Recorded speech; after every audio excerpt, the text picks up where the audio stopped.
Hi everybody, welcome to CCTV, Channel 17, live at 5:25, Preservation Burlington show. It's a call-in show, and so I'm just saying that up front so that everybody remembers to call in. Preservation Burlington is a non-profit 501c3 organization whose mission is to preserve and protect the historic architecture and livability of Burlington through education and advocacy. I'd like to thank everybody for tuning in.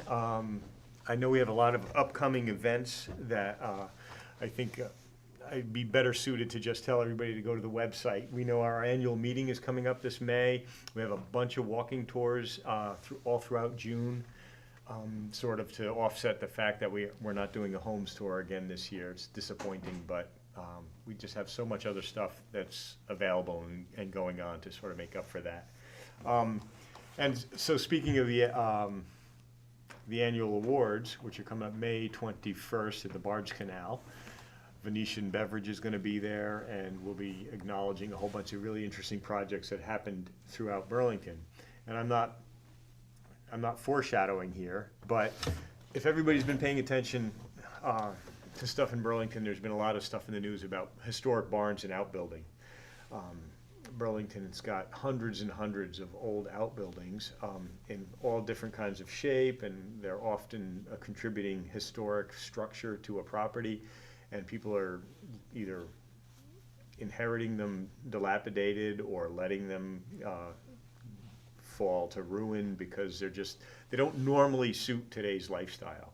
But anyway, my guest today is kind of a neighbor. We're in the neighborhood, and That's right. friend of mine, John Wadhams, who asked me not to give a big bio, but you're still involved with Preservation Trust, aren't you? Yes. On the yes, board? Yes. Yeah. So he's a notorious preservationist, and I know earlier. Well, so what was this? A year ago, you began this project? Yeah. I mean, we've lived in Burlington in our current residence for about 38 years, and the building that we're going to discuss, it pretty much looked like it did, when we moved in. Right, 38 years ago. And so, here we go. It's up on the screen. So right. So I started with the historic outbuilding. So this is a really classic. But I'd say circa 1925. Yep. Small, for little cars or Right. like that. Right. I mean, I can show you that, Ron. My house was built in 1884. Okay. Well before the automobile. Yep. Then they added this, and then somebody added this in the mid-20s.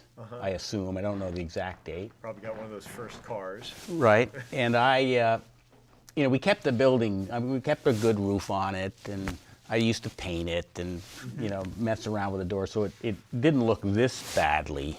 For most of the time, but right. But it time caught up with it, and Sure. It needed work. So this is what it looked like originally, and that's what it looks like when you jumped right to the Yeah. I just wanted the money to shot. discuss the building a little bit. Yeah. People refer to these as Model T garages Okay. Yep.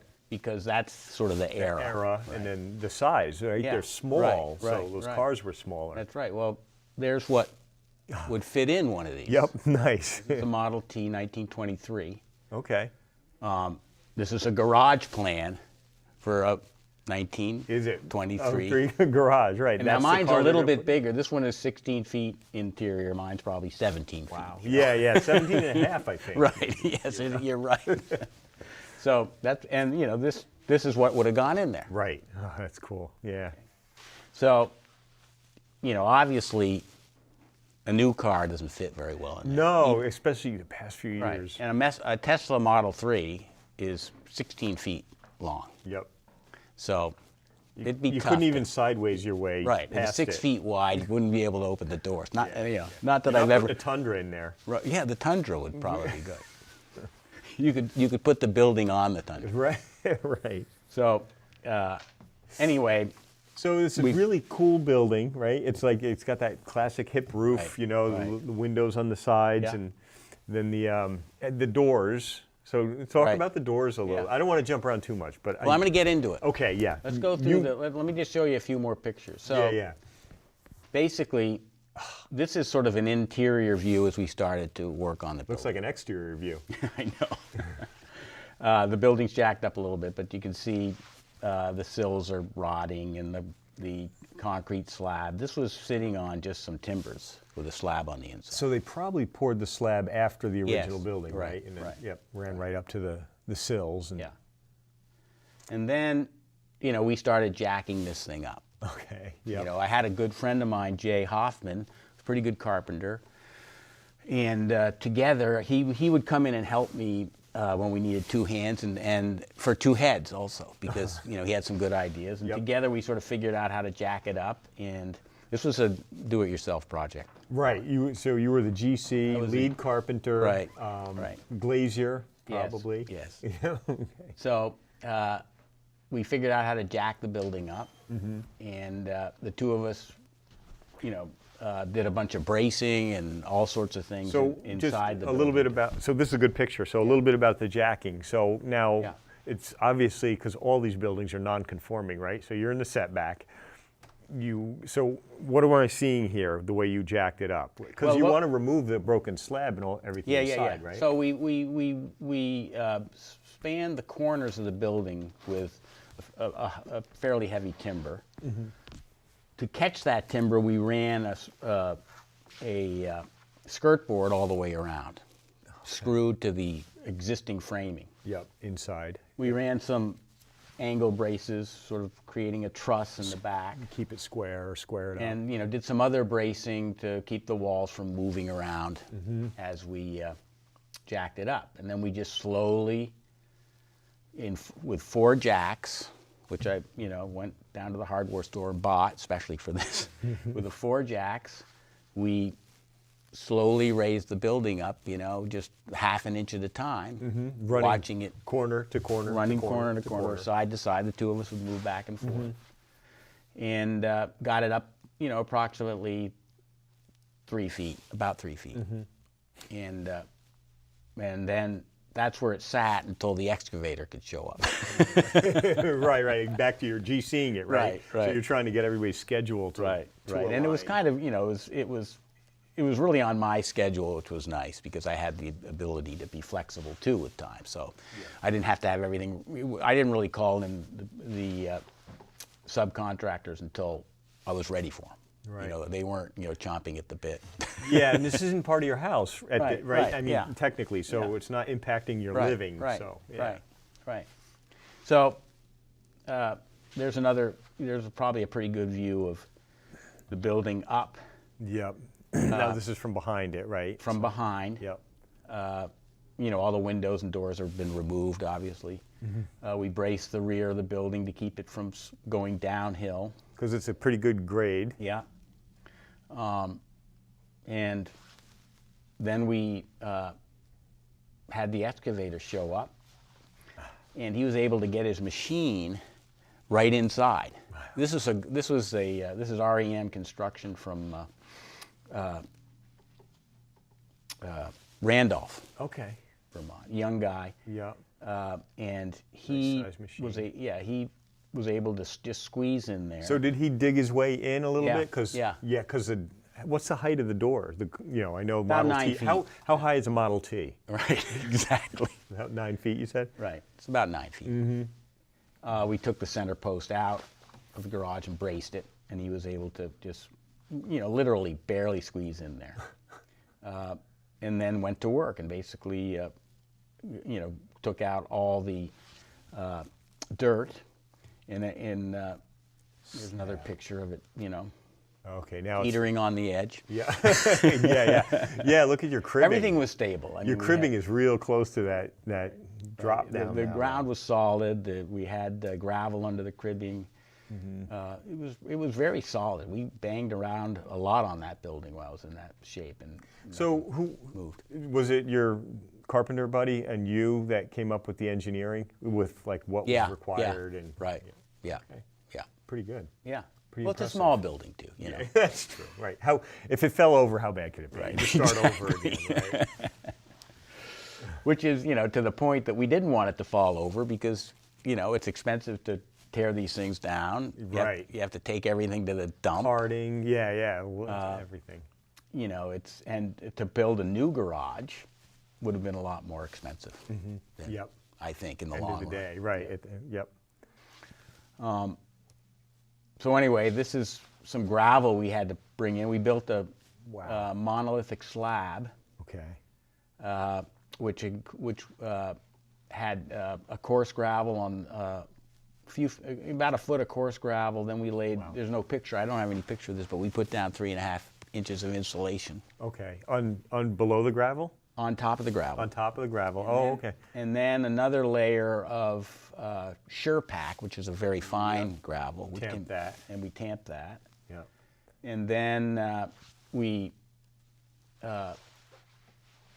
well, this is a picture of putting gravel into the Yep.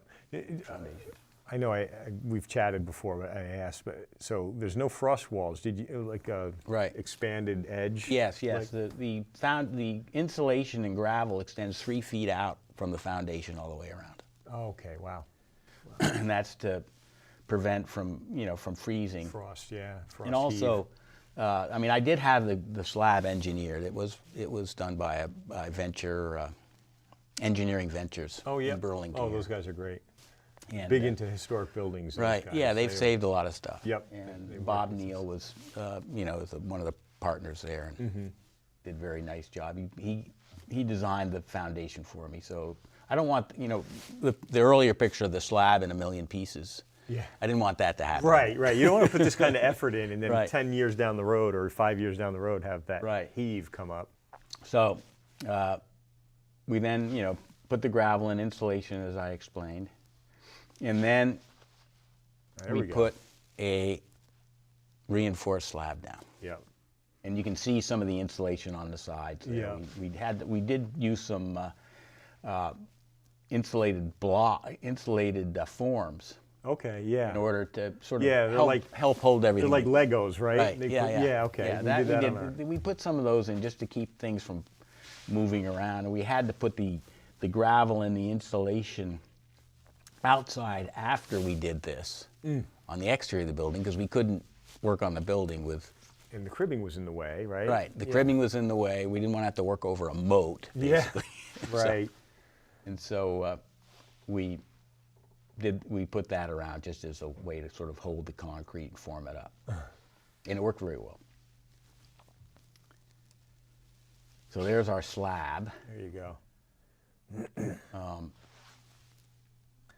So the whole time, timeline for. Well, I this bit. started around this time last year, Okay. and slowly worked on here and there during the week when I could get Jay for the early parts. Yep. He and I would work on it together, and then we'd have to go get some materials or something. We'd work on it a little bit the next week, and then we did have to wait about a month for the excavator to show up. For him to Yeah. have the time. Right. Yep. And how long was he there doing this work? He did this in about 3 days. Really? Yeah. Wow. Because we look at the pictures, and it's like it's a lot. It's a small space, of course, Right. right? And the building is hovering above it. It looks like so much work. Yeah. I would have guessed 3 weeks, Yeah. not 3 days. Right. No, he came. He works on. He has another part-time job during the week, and he came on the weekends. Oh, really? So basically, on a long weekend, He we got got your it. slab in. We got everything in. Wow. To that point. Wow, that's So impressive. that was pretty good. And then after we'd had the slab in, we started reframing the sides. You can see in this picture some sistering of the studs. Oh, yep. We basically, because the whole bottom foot was basically rotted off. Because the concrete up against it for all Right, those years, right. trapping moisture. Right. Then right. So it's a whole new sill all the Whole way new along sill, the bottom. double sill Yep. plate. Now you snaked pressure all those treated. new joists up. Not joists. Yeah, The the studs. studs. Yeah, we could, we had it pretty much open. Because you had that ledge around though. Well, so- Well, this picture here shows the studs before we put the ledge up, and then when we took the ledge down, we then did the rest of the building. This was the worst wall. We had to sister these up before we could even lift it because this wall Okay. was in really bad shape. Okay, I got It you. was bowed way out, and it was the most rotten wall. So we did that one first, and then did all our skirting, and then jacked it up. And then I decided the ceiling was just basically 3/4 inch boards. Just, Yep. and- yeah, just butt jointed boards. Yeah. Nailed to the ceiling. right, with, and it was just not adequate enough. So I reframed a ceiling in there that I could also use for storage above. Okay, so this was so the slab's done. You've lowered the building now, Yeah, yes. and had you already exposed? Had you taken those 3/4 inch boards out? Yes. Okay, Yeah. so you already knew what you were Those looking went to at the up there. McNeil plant. They were painted, and so they were able to, Turn them into electricity. Exactly. Okay, great. See, wow, this project is checking all the boxes. Exactly. You know. So that's a glue lamp you ran? Yeah, across- I ran a glue lamp beam across the center just for support because I wanted to be able to put a few things up above. Sure, I carry didn't finish off the attic, but I wanted to be able to put some, wood up there, some screen doors, things Of course, like yeah, that. all the stuff that gets accumulated in an attic space, Right. and not have it sag on you. Right. Again, so I mean, it's kind of a fresh start, which is, Yeah. let's get back to, like you said, to tear this down, cart it, get rid of all of this stuff, clear the site, then of course move the footprint and build a new garage. That would have been a huge undertaking. So right now you've done a bunch of work here and there, getting all prepped and ready, 3 days to get a slab in, plop the building back down, and now you're starting to do all these upgrades, which are making the skin of this old garage, the inside is almost like a brand new building at this Right. point. Yeah. Yeah.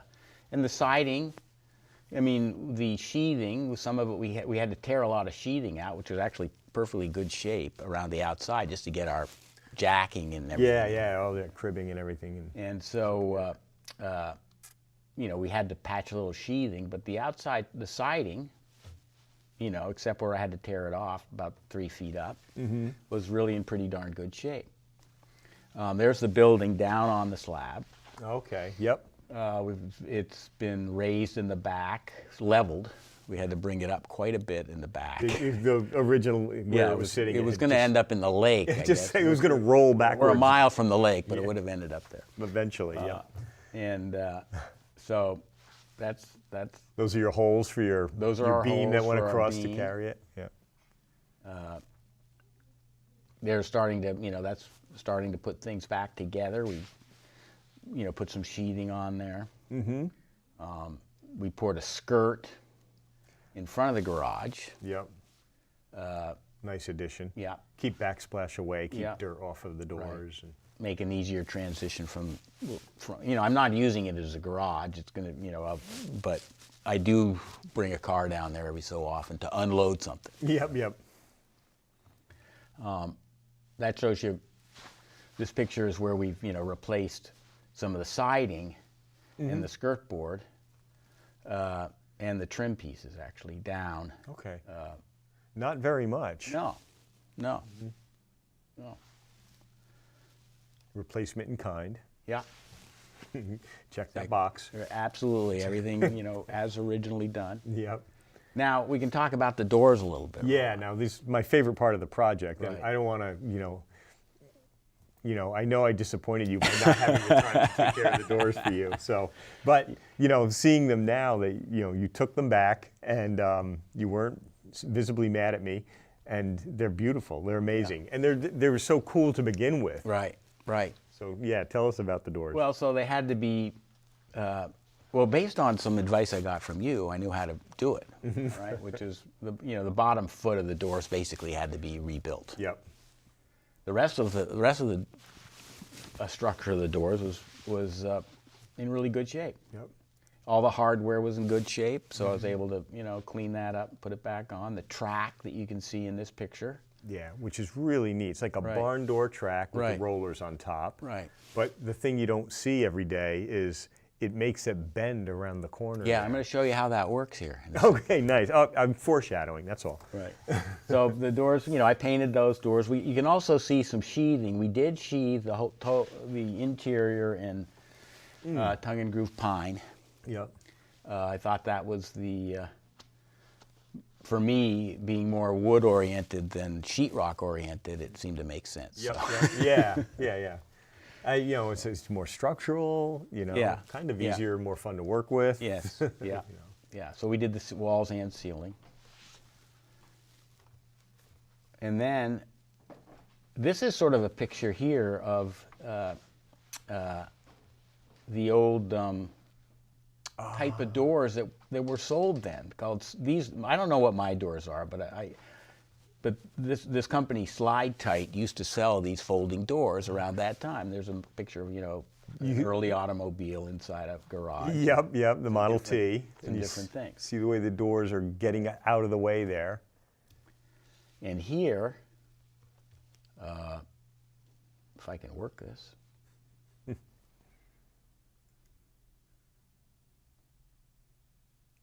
Trying to go left or right. I'm trying to make it play. Oh, I see. There you go. Now, try this. Okay, there we go. This is how they work. Excellent. Thank you. Oh, you're welcome. Who's that guy? Oh, some young whippersnapper. Some young whippersnapper. So the door open. One door opens, Yeah. and then the other two just slide right by it. Yes. Yeah, it's so cool. I don't think the viewers know that I love Windows doors and Right. old hardware. And when old hardware is working the way it's supposed to be, that's it's amazing snapshot Yeah. of how that works. So And that's then you could pull your Model T right in there. right. You can pull it right in. Right now, I have a work table there, and I had to do this, Ron. I had to take a night shot. There you go. the drama. Yeah, the dramatic shot. Look at it. It looks like it's perfect. Yeah, that's so funny. And so that's from outside because I can see Right. all your stuff inside, Right. and that's that light. So you added wiring to the building, right? There did. wasn't wiring before. There maybe a was cord? a wire that went down just for the exterior light that went down the middle of the driveway, which was, it had been disconnected years ago. We did find it when we were digging. You did? Yeah, of course. Yeah. And it was a rotten mess. Mm-hmm. So I brought enough power down there to actually do some work in there if I wanted to for a wood shop. Yeah. So essentially, you've fitted it up now. You got storage in the attic, wood walls. Yeah. Very warm, cozy wood walls, and cool doors that open all the way up, and it's your shop. That's right. You pleased? Yes, very pleased. Do the neighbors think you're crazy? The neighbors Or are they jealous? they're all jealous. I knew it. Yeah. They're jealous. Because there's some other beautiful outbuildings around you, you Yeah, know. yeah. And now, frankly, yours might not be as huge as the one to the north, but it's prettier than most of them now. Yeah. Everybody is trying to, everybody on our street at South Union Street is trying to, clean things up the best they can. Yeah. But, it takes a lot of effort. A lot of effort. Yeah. Yeah. But all over the city, as you've discussed, there's great outbuildings. I grew up on South Prospect Street, and we had a horse barn in our backyard with stalls and everything in there. So, and UVM which owns the house now, is actually renovating that. Oh, good. The outbuilding there. Building. Yeah. Well, we turned our carriage house into the. Yeah. We joke around that we put Amy's mom and dad in the garage. Right. Exactly. But it's a beautiful building, Yeah. and we know how real estate is in Burlington, in Chittenden County, but Burlington in particular. And these are, to rent a shop like that footprint in Burlington somewhere is going to cost you $1,000 a month. Yeah. So these are like, I feel like, I did a little snippet for the newsletter that's going to be coming out, but I feel like it's a missed opportunity so often when I see them. I drive around town, and I'm just like, I love all of them. I want to save all of them. I want to have you do that to everyone. Yes, it'd be great. Because now it's 1920s, it's a functional building for the next 100 years. It's a 100-year-old building. Yeah. And now it's like a really cool shop in your backyard for the next 100 years. That's right. You feel pretty good about it? Feel terrific about it. Terrific. Look at that. Great slideshow. Just want to go back to, oop, there it is. Yeah, there we go. Yep, yeah. That's a good ending shot. The skirt board in the front. You did like a watercourse skirt around the whole wall. Yes, yeah, Yep. as original. Drip I edge. mean, we nothing creative here. I copied everything. You know? My whole career is just stealing good ideas and copying stuff, you know. Right. You know, if you're a good preservation carpenter, nobody knows you were there. Right, You know? It's a little exactly. cleaner and new and painted and Right, stuff, but it looks right. exactly like it's supposed to look. That's right. Congratulations, you did an amazing Thanks. job. you Really know. enjoyed it and happy to be here to tell you about it. Yeah, thanks. And inspire our viewers. I almost said listeners, I forget we're on TV. You know. Right. They never call in, people. You can call in, you know.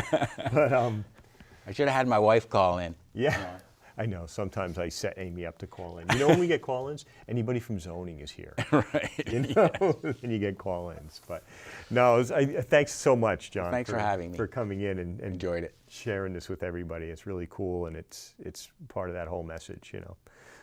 So now when I'm sitting at DAB and people are going, oh, we can't do anything, I can go, flip, oh, look what my friend John did. Right. You know. Right. So, all right, everybody. I just want to thank everybody for tuning in to CCTV Live at 525 and our Preservation Burlington show. I want to encourage everybody to go out and catch some of our events that we're doing this summer.